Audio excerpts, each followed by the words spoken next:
झारखंड के गोड्डा जिले में महागामा एकचारी मार्ग पर बड़ा हादसा हो गया जब कलश स्थापना के लिए गंगा जल लेकर लौट रहे 3 लोग सड़क दुर्घटना का शिकार हो गए। कार अनियंत्रित होकर खाई में गिर गई, जिससे पति पत्नी और पड़ोसी महिला की मौके पर ही मौत हो गई। मृतकों की पहचान महागामा ऊर्जा नगर निवासी जोगेंद्र, उनकी पत्नी और पड़ोसी कौशल्या देवी के रूप में हुई। हादसे की सूचना पर पुलिस मौके पर पहुंची और क्रेन की मदद से कार को बाहर निकाला। शवों को पोस्टमार्टम के लिए भेज दिया गया है। पूजा की तैयारी कर रहे परिवार और मोहल्ले में अब मातम का माहौल छा गया। जामताड़ा जिले के मेहिजाम इलाके में घरेलू विवाद ने खून खराबे का रूप ले लिया। रविवार रात काजल देवी नामक महिला ने अपने पति महावीर यादव 40 पर चाकू से हमला कर उसकी हत्या कर दी। विवाद की शुरुआत पैसे और मोबाइल फोन को लेकर हुई थी। गुस्से में पत्नी ने पति पर चाकू से वार कर दिया। पुलिस ने शव को पोस्टमार्टम के लिए भेजा और आरोपी पत्नी को गिरफ्तार कर लिया। वारदात में इस्तेमाल चाकू बरामद कर लिया गया है। आरोपी के खिलाफ भारतीय न्याय संहिता की धारा 103 के तहत मामला दर्ज किया गया है। इलाके में इस घटना से सनसनी फैल गई है। देवघर जिले के मधुपुर स्थित HDFC बैंक में दिन दहाड़े फिल्मी स्टाइल में डकैती की वारदात हुई।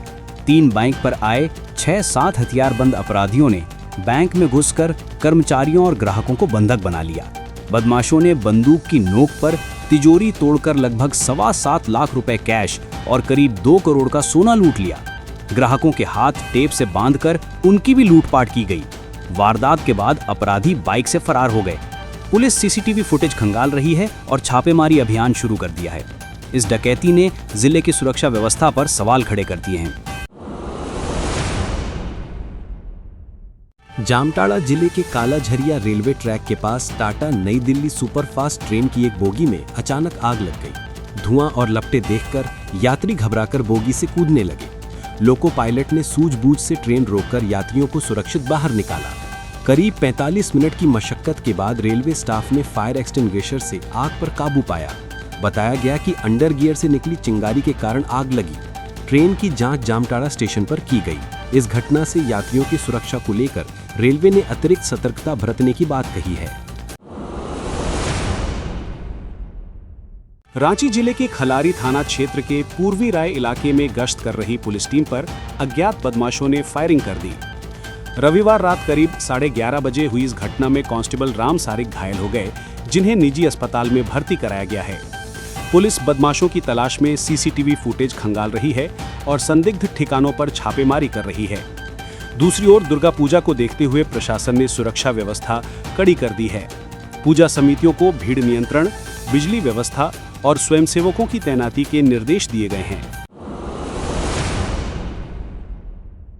कुड़मी समाज का रेल टेका डहर छेका आंदोलन रविवार को समाप्त हो गया। चक्रधरपुर और खड़गपुर मंडल में 2 दिन तक रेल परिचालन बाधित रहा। आंदोलनकारियों के खिलाफ RPF ने 2000 से अधिक लोगों पर केस दर्ज किया। शनिवार को कई ट्रेनों को रद्द करना पड़ा और यात्रियों को भारी परेशानी झेलनी पड़ी। रविवार सुबह आंदोलन खत्म होने के बाद रेल सेवाएं धीरे धीरे सामान्य हुईं। हालांकि कुछ ट्रेनें कोच की कमी और रद्दीकरण से प्रभावित रहीं। सरकारी स्तर पर आश्वासन मिलने के बाद समाज ने आंदोलन स्थगित करने की घोषणा की। रांची एयरपोर्ट थाना क्षेत्र के टोनको में मिले अधजले शव की गुत्थी पुलिस ने सुलझा ली है। प्रशांत कुमार की हत्या उसके ही दोस्त राहुल राय ने की थी। राहुल को शक था कि प्रशांत ने उसके भाई की हत्या की थी, इसलिए उसने शराब पार्टी के बहाने प्रशांत को घर से बुलाया और उसकी हत्या कर दी। पहचान छिपाने के लिए शव को पेट्रोल डालकर जला दिया गया। पुलिस ने आरोपी राहुल को गिरफ्तार कर लिया है, जबकि एक अन्य आरोपी फरार है। मामले ने पूरे इलाके को हिलाकर रख दिया है। राज्य में मसालों में मिलावट की बढ़ती शिकायतों को देखते हुए अक्टूबर महीने में बड़े पैमाने पर जांच अभियान चलाया जाएगा। FSSAI ने खाद्य सुरक्षा आयुक्त को निर्देश दिया है कि काली मिर्च, इलायची, हल्दी, मिर्च, धनिया और जीरा जैसे साबुत और पाउडर मसालों के सैंपल की जांच की जाए। नमूनों को मान्यता प्राप्त लैब में भेजा जाएगा और रिपोर्ट 20 नवंबर तक देनी होगी। मिलावट पाए जाने पर दोषी निर्माताओं और विक्रेताओं पर कार्रवाई की जाएगी। ये कदम उपभोक्ताओं की सेहत और खाद्य सुरक्षा सुनिश्चित करने के लिए उठाया गया है। कांग्रेस सांसद राहुल गांधी ने चाईबासा के MP MLA कोर्ट में दायर मानहानि केस में व्यक्तिगत उपस्थिति से छूट की मांग की है। ये मामला उनके द्वारा गृह मंत्री अमित शाह पर की गई टिप्पणी से जुड़ा है। अधिवक्ता ने कोर्ट को बताया कि राहुल गांधी राष्ट्रीय नेता हैं और हर सुनवाई पर उपस्थित होना उनके लिए संभव नहीं है। कोर्ट ने सुनवाई पूरी कर आदेश सुरक्षित रख लिया है। फैसला 4 अक्टूबर को सुनाया जाएगा। परिवादी पक्ष ने छूट का विरोध किया है। अब निगाहें अदालत के फैसले पर टिकी हैं। देवघर जिले के उत्क्रमित प्राथमिक विद्यालय हिरहर माटी में शिक्षा व्यवस्था चरमराई हुई है। यहाँ 78 बच्चों के लिए केवल एक शिक्षक है। पहले 2 पारा शिक्षक थे, लेकिन स्थानांतरण के बाद अब विद्यालय एक शिक्षक के भरोसे चल रहा है। कई बार शिक्षक को सरकारी काम या बीमारियों के कारण स्कूल से बाहर रहना पड़ता है, जिससे बच्चों की पढ़ाई प्रभावित होती है। 3 कमरों वाले इस स्कूल में कक्षा 1 से 5 तक के बच्चों को संयुक्त रूप से पढ़ाया जाता है। अभिभावकों ने मांग की है कि यहाँ कम से कम 2 अतिरिक्त शिक्षकों की नियुक्ति की जाए। हजारीबाग के बड़का गांव इलाके में ईसाई मिशनरी से जुड़े लोगों द्वारा चंगाई सभा के नाम पर मतांतरण कराने का मामला उजागर हुआ। ग्रामीणों का आरोप है कि किराए के मकान में ट्यूशन और प्रार्थना सभा के बहाने धर्मांतरण का काम चल रहा था। रविवार को संदेह होने पर मोहल्ले वाले जुटे और हंगामा कर दिया। मौके से विक्रम कुमार नामक युवक पकड़ा गया, जबकि मुख्य पास्टर फरार हो गया। पूछताछ में आरोपी ने मतांतरण की बात कबूल की और बताया कि वह पास्टर नकुल महतो से जुड़ा है। उसके समर्थन में कुछ महिलाएं थाने तक पहुंची, लेकिन विरोध के कारण लौट गईं। घटना से पूरे इलाके में तनाव का माहौल है। हजारीबाग के कोर्रा चौक पर सोमवार शाम ड्यूटी कर रही एक महिला ट्रैफिक पुलिसकर्मी के साथ शराब के नशे में धुत 2 युवकों ने गाली गलौज और अभद्रता की। सूचना पर संध्या गश्ती दल मौके पर पहुंचा और दोनों युवकों को गिरफ्तार कर लिया। मेडिकल जांच में शराब पीने की पुष्टि हुई। आरोपियों की पहचान राहुल कुमार गोस्वामी और देवाशीष लकड़ा उर्फ रिंकू के रूप में हुई है। पुलिस ने उनकी बाइक जब्त कर उन्हें न्यायालय में पेश किया। इस घटना ने महिला पुलिस कर्मियों की सुरक्षा और सड़क पर कानून व्यवस्था को लेकर सवाल खड़े किए हैं। रांची के पिठौरिया थाना क्षेत्र में सोमवार सुबह सुबोध गोप की पल्सर बाइक चोरी हो गई, लेकिन शाम को मामला अजीब मोड़ पर पहुंचा। वही बाइक थाना परिसर में खड़ी मिली और चोर उसे वहीं छोड़कर फरार हो गया। पुलिस हैरान है कि आखिर चोर ने चोरी की गई बाइक थाने में क्यों खड़ी की। स्थानीय लोग इसे अजब चोर की गजब दास्तान बता रहे हैं। फिलहाल पुलिस सीसीटीवी और गवाहों के आधार पर जांच कर रही है कि चोर का मकसद क्या था। भाजपा प्रदेश अध्यक्ष बाबूलाल मरांडी ने सोशल मीडिया पोस्ट कर मुख्यमंत्री हेमंत सोरेन और डीजीपी अनुराग गुप्ता पर गंभीर आरोप लगाए। उन्होंने कहा कि जमानत पर छूटा वांटेड राजेश राम डीजीपी कार्यालय में आता जाता रहा, लेकिन पुलिस ने कार्रवाई नहीं की। मरांडी ने डीजीपी के करीबी पुलिसकर्मी रंजीत राणा और अन्य पर अवैध वसूली में शामिल होने का आरोप लगाया। उन्होंने लिखा कि मुख्यमंत्री और पुलिस मिलकर राज्य को लूट रहे हैं। साथ ही शराब घोटाले और अन्य मामलों में सरकार की चुप्पी पर सवाल उठाया। मरांडी ने चेतावनी दी कि जैसे लालू प्रसाद को सजा मिली, वैसे ही देर सबेर हेमंत सोरेन भी कानून के शिकंजे में आएंगे। आजसू पार्टी अध्यक्ष और पूर्व उप मुख्यमंत्री सुदेश महातो को पश्चिम बंगाल पुलिस ने झालदा में रोक दिया। वो कोटशिला में हालिया हिंसा में घायल पीड़ितों से मिलने जा रहे थे। प्रतिनिधिमंडल में पूर्व विधायक और पार्टी नेता भी शामिल थे। पुलिस ने पहले उन्हें रोक दिया, फिर सुरक्षा घेरे में केवल पार्टी कार्यालय तक जाने दिया। वहां सुदेश महातो ने शहीद आंदोलनकारियों को श्रद्धांजलि दी और पीड़ित परिवारों से मुलाकात की। पार्टी ने इसे लोकतांत्रिक अधिकारों का हनन बताया और प्रशासन पर पीड़ितों की आवाज दबाने का आरोप लगाया। जामताड़ा विधायक और स्वास्थ्य मंत्री इरफान अंसारी ने अपने आवास पर भव्य वस्त्र वितरण कार्यक्रम आयोजित किया। उन्होंने 40,000 महिलाओं को साड़ी और सूट तथा 4,000 बुजुर्गों को धोती बांटी। ये परंपरा उनके पिता ने 25 साल पहले शुरू की थी, जिसे वे आगे बढ़ा रहे हैं। इरफान अंसारी ने कहा कि ये सिर्फ रस्म नहीं बल्कि जिम्मेदारी है। उन्होंने बताया कि वो हर त्योहार और जरूरत के समय गरीबों की मदद करते हैं। उनका मानना है कि राजनीति से ऊपर जनता का विश्वास और सेवा सबसे बड़ी प्राथमिकता है। झामुमो के केंद्रीय कार्यकारिणी सदस्य पटवारी हांसदा उर्फ बाबा ने मुख्यमंत्री और पार्टी अध्यक्ष हेमंत सोरेन को पत्र लिखकर बिहार चुनाव में उतरने की मांग की है। पत्र में 14 विधानसभा क्षेत्रों का जिक्र है, जिनमें पूर्णिया, कटोरिया, बांका, रानीगंज, मनिहारी आदि सीटें शामिल हैं। बिहार में झामुमो का अलग प्रादेशिक संगठन नहीं है, लेकिन कुछ जिलों में प्रभाव है। दशहरा के बाद बिहार चुनाव की घोषणा की संभावना है। इंडिया गठबंधन और एनडीए सीट बंटवारे की तैयारी में है। ऐसे में झामुमो भी बिहार की राजनीति में अपनी मौजूदगी दर्ज कराने के लिए सक्रिय हो गया है। जमशेदपुर पश्चिमी विधायक सरयू राय की पहल पर मांगू क्षेत्र में पेयजल संकट काफी हद तक दूर हो गया है।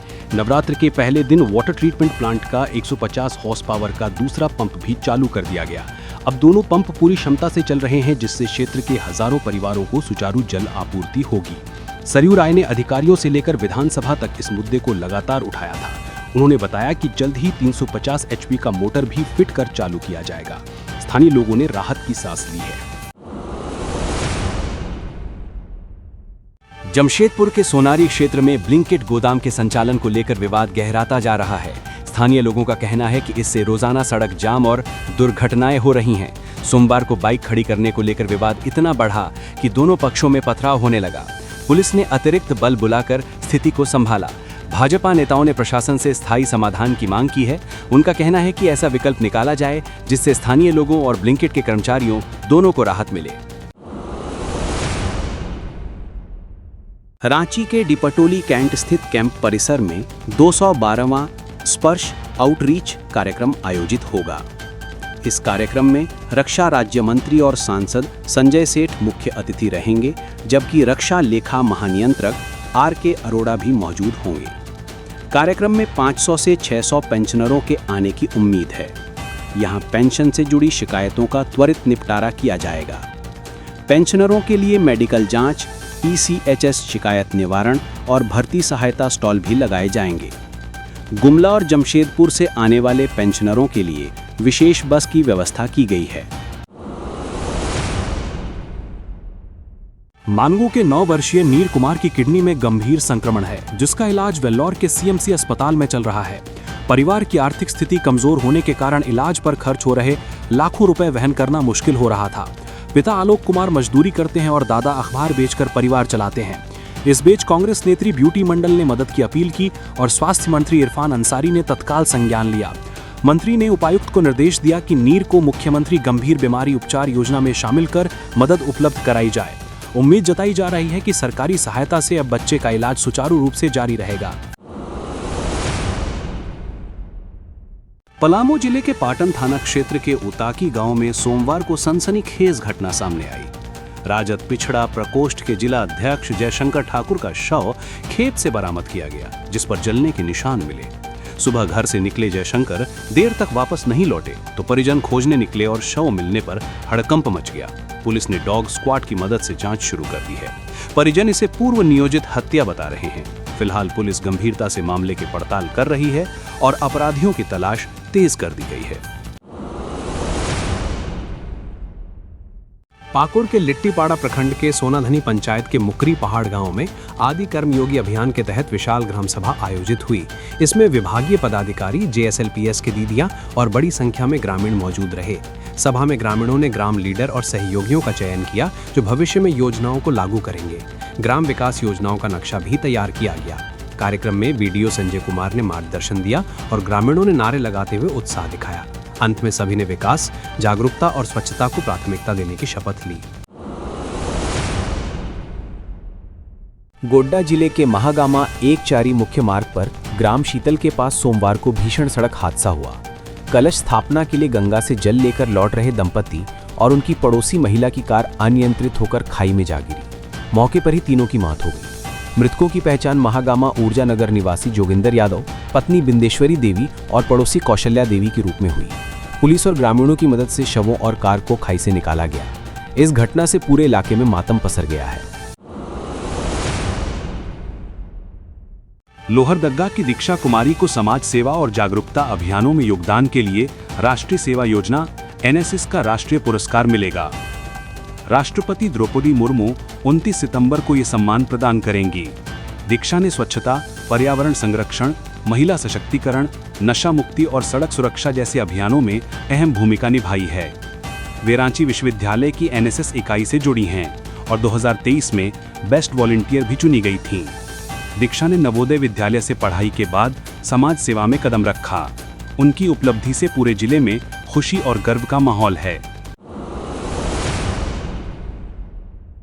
रांची सिविल कोर्ट ने बिल्डर कमल भूषण हत्याकांड में 4 दोषियों को उम्र कैद की सजा सुनाई है। दोषियों में राहुल कुजूर, डब्लू कुजूर, सुशीला कुजूर और काविस अदनान शामिल हैं। 30 मई 2022 को पिस्का मोड़ पर कमल भूषण की गोली मारकर हत्या की गई थी। जांच में खुलासा हुआ कि उनकी बेटी यामिनी, जिसने प्रेम विवाह किया था, इस साजिश में शामिल थी। बाद में गवाह बने अकाउंटेंट की भी हत्या कर दी गई।